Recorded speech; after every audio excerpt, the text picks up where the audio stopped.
এই প্রিমিসিসের নিরাপত্তা নিশ্চিত করার জন্য এবং আশেপাশে এলাকার নিরাপত্তা নিশ্চিত করার জন্য আমাদের ইউনিফর্মধারী 150 জন, একই সাথে র্যাব এবং আর্মির ফোর্সও থাকবে। অন্যদিকে আমাদের ডিবি পুলিশ কাজ করবে এবং সাদা পোশাকে আপনার নজরদারি করার জন্য আমাদের ডিএসবি কাজ করবেন।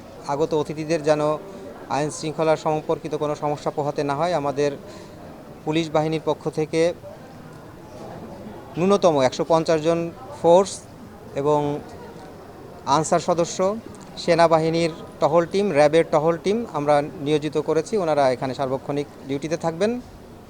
পাশাপাশি আমাদের গোয়েন্দা সংস্থাও কাজ করছে এই প্রিমিসের, অর্থাৎ এই চত্বরের এবং আমাদের পাশের যে সকল এলাকা আছে সেগুলি যেন আমরা নজরদারি করতে পারি, সেজন্য আমাদের সিসিটিভি ক্যামেরা স্থাপন করা হয়েছে। পাশাপাশি আমাদের আশেপাশে যেন মাদক এবং অন্যান্য কিশোর গ্যাংয়ের কোনো উপদ্রব না হয়, সেজন্য আমাদের টহল অব্যাহত থাকবে।